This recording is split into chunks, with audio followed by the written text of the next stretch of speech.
Primeramente diré que nunca había visto votar el paquete económico tan a la ligera como lo estamos haciendo aquí. Son documentos sumamente importantes y hay una sola razón: este paquete se negoció afuera y nos tratan a los legisladores, a las legisladoras, como empleados de los de afuera o como simple oficialía de partes. Yo no quiero, en mi caso, ese trato indignante. Ojalá sea la única vez que lo permitamos, porque aprobar a ciegas, deprisas y sin cambios, esa fue la consigna que se dio en este lugar.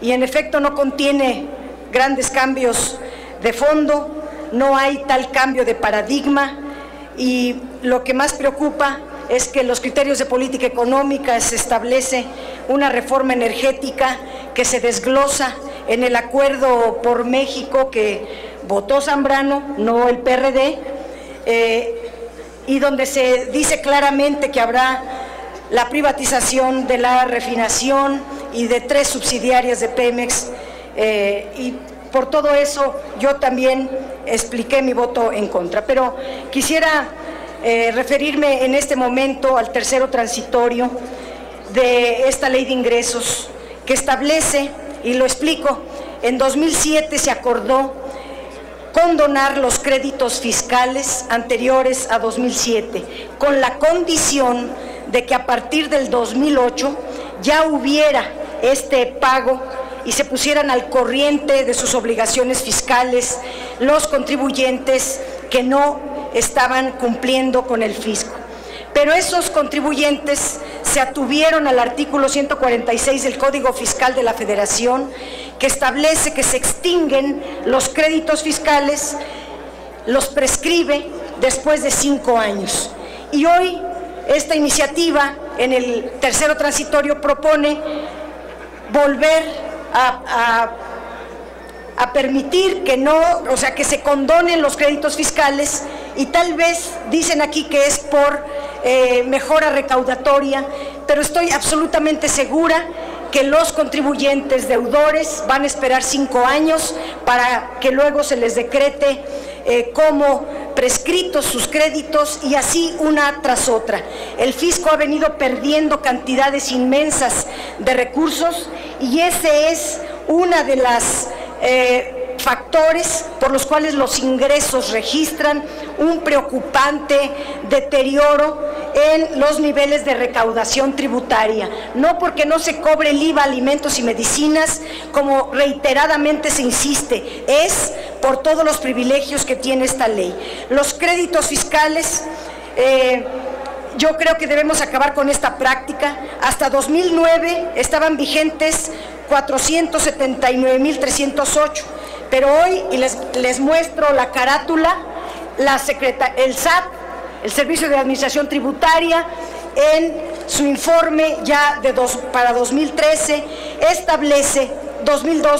establece que los créditos fiscales tienen una cartera conformada por 1.7 millones de créditos y asciende a 698,000 millones de pesos, y que solamente nos está pidiendo la ley de ingresos en el tercer transitorio que en el 2013 un 60% queden prácticamente sin condonar, y luego en el 2014 un 30% sin condonar. Yo estoy casi segura que todo este monto impresionante de recursos quedará sin pago alguno, o como lo dijo ayer el subsecretario de Hacienda, que pues hacen muchas cosas para tratar de cobrar los créditos. Lo cierto es que pierde la Secretaría de Hacienda los juicios.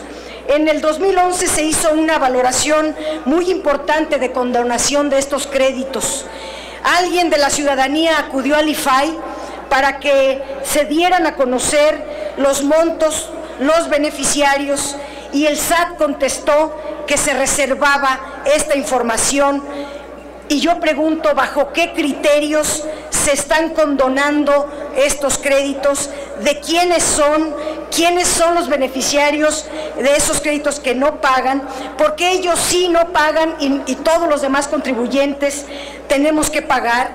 Estas condonaciones oscuras, se trata de grandes contribuyentes y debe de haber seguramente derecho de picaporte. Son los grandes amigos de la Secretaría de Seguridad de Hacienda y son los que pagan las campañas de los que gobiernan o de los que están en el gobierno en turno. Por eso nosotros estamos proponiendo que se derogue ese tercero transitorio y se obligue a la Secretaría de Hacienda a cobrar esos créditos fiscales sin ninguna facultad legal que le permita a la Secretaría de Hacienda volver a condonar. Y queremos también que la Secretaría de Hacienda informe el monto concreto de esos créditos, desglosado por año, los criterios que tuvo y los nombres que tiene para otorgar esos créditos. La Ley de Ingresos de la Federación debe, además de exigir la obligación de transparencia fiscal, la Secretaría de Hacienda debe estar obligada a informar al Congreso y a la sociedad la cantidad neta de impuestos que se cobran, es decir, los impuestos pagados menos las devoluciones tributarias y los créditos fiscales, para saber el porcentaje real de los impuestos que se pagan. Una cosa es la que aprueba este Congreso y otra es la que se recauda. Exhortar a la Auditoría Superior de la Federación para que haga las revisiones sistemáticas anuales para evidenciar que la verdadera causa que hace muy débiles los ingresos tributarios en nuestra ley de ingresos es porque se dejan de cobrar grandes fortunas que no se enteran a la tesorería de la Federación y esa es la primera parte. Otra parte es el artículo 21 en la fracción cuarta numeral segunda, que se refiere a las aguas residuales. Se prorroga el plazo para que las industrias no paguen derechos por descargas residuales no tratadas. Esto me parece una salvajada que se vuelva a poner en la ley de ingresos. Las industrias que descargan residuos contaminantes, tóxicos en nuestros mares, nuestros ríos y en el subsuelo. En el 2007 se difirió el pago de este derecho para que esos recursos se aplicaran en la reconversión tecnológica de las industrias, para que pusieran plantas de tratamiento que impidieran seguir contaminando las aguas, los ríos y el subsuelo. Sin embargo, 6 años después, 2013, otra prórroga más.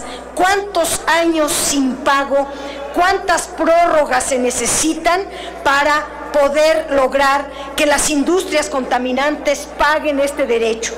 Es decir, las industrias contaminantes violan la Ley Federal de Medio Ambiente, violan la Ley Federal de Derechos. Este artículo nunca se ha puesto en práctica y de nueva cuenta la Ley de Ingresos le da este incentivo perverso, admite la pérdida tributaria y vuelvo a decir, siempre se andan quejando de que México tiene muy baja tributación porque no cobra el IVA en alimentos y medicinas, y eso es totalmente falso. Es porque no se cobra en la Ley de Derechos lo correspondiente a este impuesto tóxico.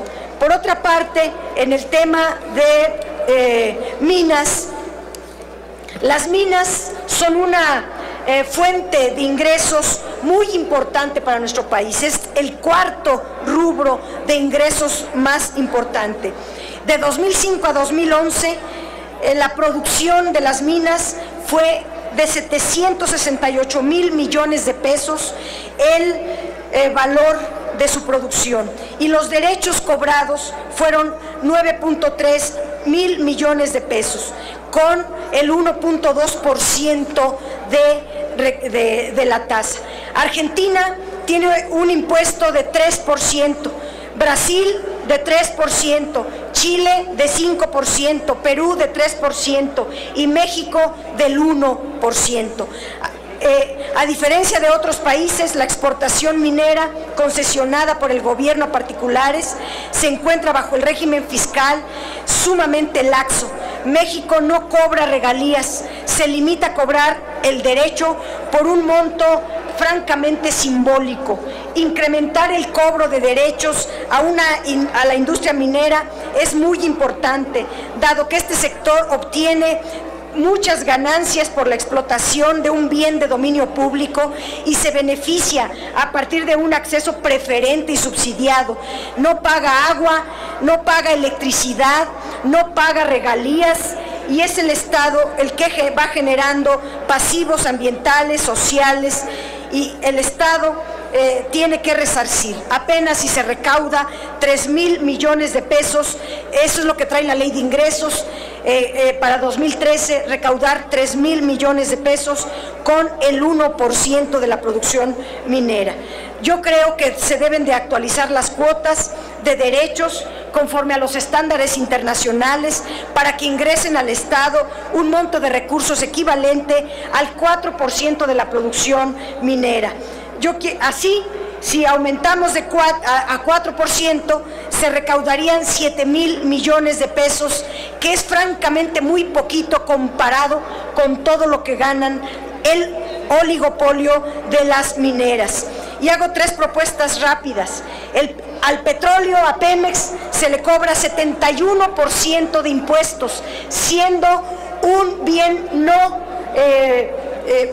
del subsuelo, que además no es renovable. Y las minas, que es lo mismo, está en el subsuelo y no es renovable, apenas se le cobra el 1%. Debe de hacerse todas las concesiones, tienen que licitarse, no pueden entregarse de a dedazo por amiguismo como está actualmente. Deben de pagar regalías sobre el valor de su producción y después de una regalía básica asignar a quien dé más por encima de esa regalía. Ojalá ustedes, senadoras y senadores, admitan que las mineras paguen más de lo poquito que pagan. Otro tema es, por último, el tabaco.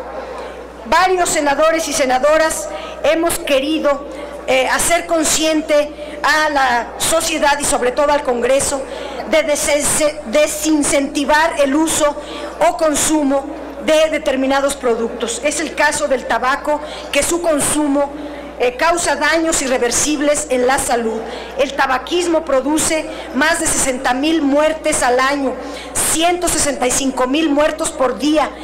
La edad promedio es entre 11 y 12 años y quienes en la adolescencia comienzan a fumar no lo pueden dejar cuando son adultos, y la salud, los gastos en salud por parte del Estado son altísimos en tratar de sanar a la gente enferma por tabaquismo. El consumo del tabaco debe de ser regulado desde varias aristas. Una de ellas, muy efectiva, de acuerdo a todos los estudios, es poniendo un gravamen a estos productos. Las bajas tasas permiten un mayor consumo entre los jóvenes.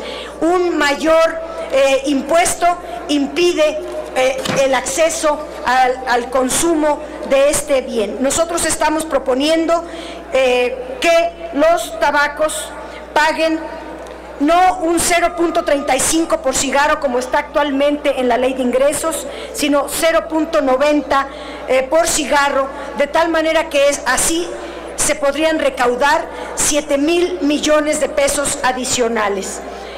Quisiera decir que como hay un acuerdo cupular de que no haya ningún cambio ni de una coma para que ya no devuelva esta ley de ingresos a la Cámara de Diputados, de todas maneras yo apelo a la responsabilidad para que aprueben estas reformas que están bien razonadas, que están fundamentadas, que por tiempo no se pueden exponer todos los argumentos, pero es indispensable elevar la recaudación por estas vías, no por la vía de quitar el IVA a los alimentos y las medicinas. Muchas gracias. Gracias, senadora Dolores Padierna Luna.